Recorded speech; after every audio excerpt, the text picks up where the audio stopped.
Lembrando que você pode interagir comigo, comentar as matérias através do Twitter. O nosso perfil é o @UniãoBrasilTV. O nosso e-mail é uniãobrasil@redeunião.com.br. Ligue também para a nossa produção pelo 3486-1721. Mal foi aprovado o reajuste do salário mínimo e vem aí o reajuste do preço dos remédios. O consumidor sabe muito bem quanto custa manter a saúde através de medicamentos. Mas nos próximos meses as queixas prometem ser grandes. Quando crianças, não queremos chegar perto do gosto amargo dos remédios. Depois que crescemos, amargo mesmo são os preços dos medicamentos. É um absurdo, principalmente para as pessoas mais de baixa renda. O governo dá um aumento salarial o mínimo possível e os remédios tomam uma proporção grande. Estou achando um absurdo, porque quem depende desses remédios para sobreviver, quem é hipertensa, quem é diabético, já recebe de graça, né? Quem é diabético. Mas quem é hipertensa, nem todos os remédios o sistema de saúde dá para hipertensão. Tem muitos que são comprados. Aí. E nem adianta reclamar, porque sempre no início do ano os preços sobem e não sobem pouco. A partir do próximo dia 31 de março, alguns remédios que têm os valores controlados pelo governo federal vão crescer de 3% a 6%. Na realidade são cerca de 20 mil apresentações de medicamentos. Esse aumento é a nível nacional e com exceção para fitoterápicos, homeopáticos e polivitamínicos, que geralmente têm aumentos diferenciados em outras épocas do ano. Praticamente todos os medicamentos sofrerão reajuste. São 20 mil itens. E como o aumento é passado do governo para as farmácias, o consumidor só sentirá no bolso na metade do mês de abril. O consumidor fica numa situação difícil. Muitas vezes os remédios são necessários para manter uma vida saudável. Parece que difícil mesmo é manter a saúde do bolso. Quem está perdendo é o consumidor, né? Para quem usa o medicamento diariamente, certo?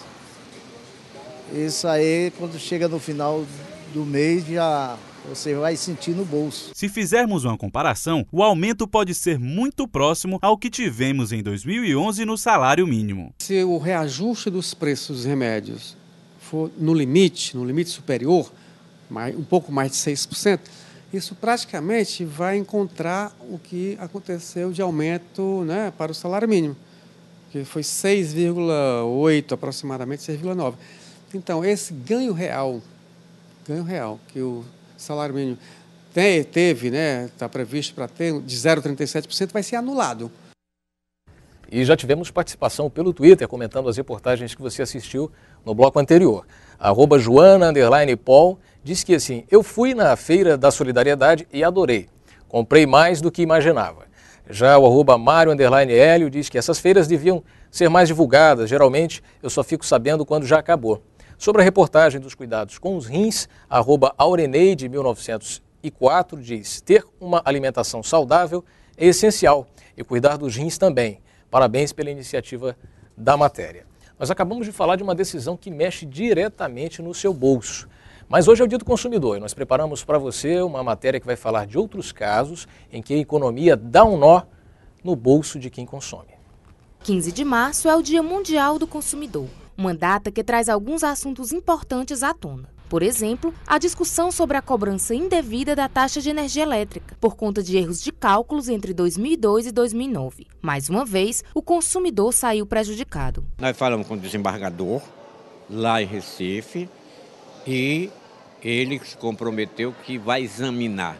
Nós temos certeza que dentro de um mês ou dois, o desembargador dará o seu parecer e nós vamos continuar. Se isto não acontecer, como nós estamos dizendo aqui, tem uma medida na Câmara Federal que nós vamos fazer aprovar. Caso o processo seja julgado procedente, os consumidores receberão o dinheiro de volta. E o TCU dizendo que não, nós entendemos e observamos que o TCU estava com a razão, nós vamos ingressar judicialmente com a ação pedindo a restituição. E como é que isso pode acontecer? Então, várias maneiras. Uma delas é, naturalmente, o desconto nas contas de energia elétrica. O Código de Defesa do Consumidor foi criado para auxiliar as relações de consumo. Porém, mesmo em vigor há 2 décadas, ainda muitos consumidores desconhecem os seus direitos. Você conhece o Código de Defesa do Consumidor? Não. Não, conheço não. Mais ou menos. Infelizmente, ainda não há na sociedade uma cultura de respeito ao consumidor, nem por parte do fornecedor e muitas vezes também por parte do consumidor que desconhece os seus direitos. E se você desconhece os seus direitos, como é que você vai reclamar, como é que você vai exigir que eles sejam respeitados? Por e-mail, a Coelce informa que, como concessionária de energia regulada, cumprirá o que for determinado pela Agência Nacional de Energia Elétrica, a ANEEL. Crianças e adolescentes que se envolvem com crime deveriam ter uma posição relevante nas políticas públicas municipais e estaduais. Eu digo deveriam, porque o Estatuto da Criança e do Adolescente está aí para ditar a teoria.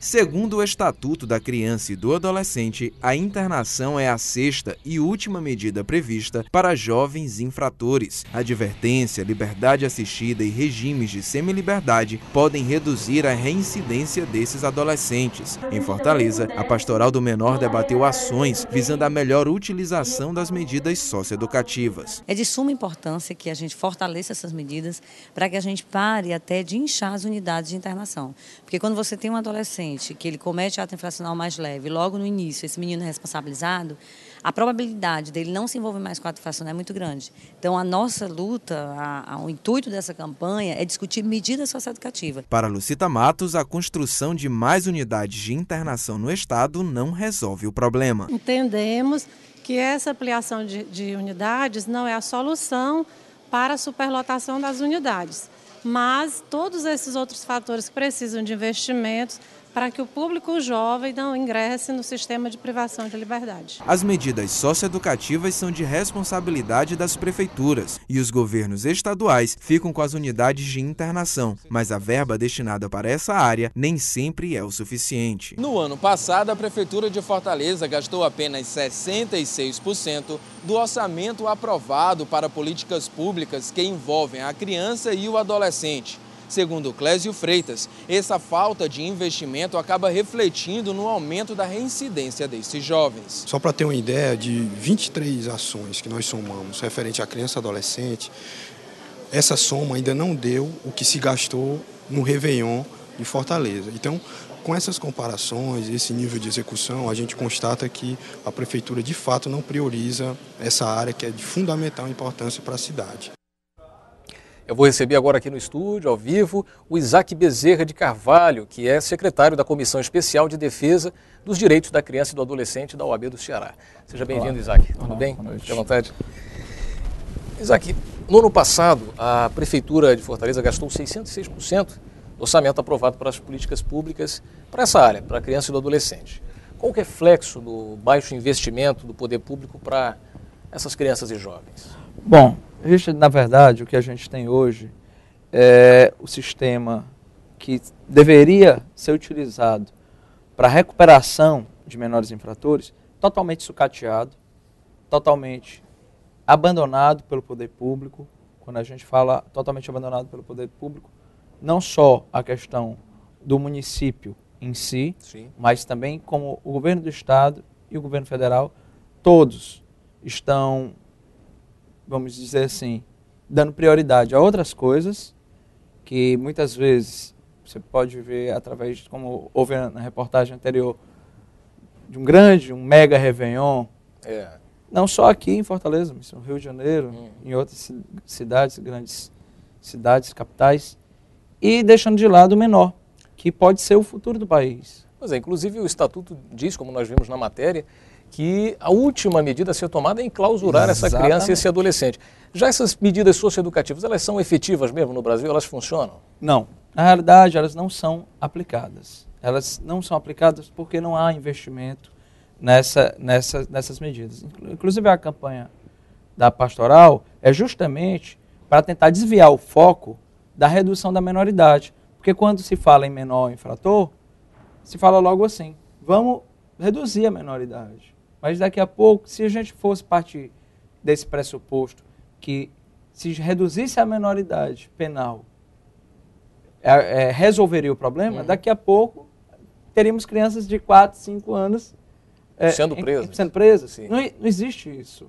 O que tem que investir, o que tem que existir é um grande investimento do poder público na recuperação, na ressocialização do menor E sim, pode ter certeza, eles têm a chance, se investir, eles vão ter a chance de retomar o local na sociedade onde eles deveriam estar. Cursos profissionalizantes. Sim. Você dá uma oportunidade para o menor.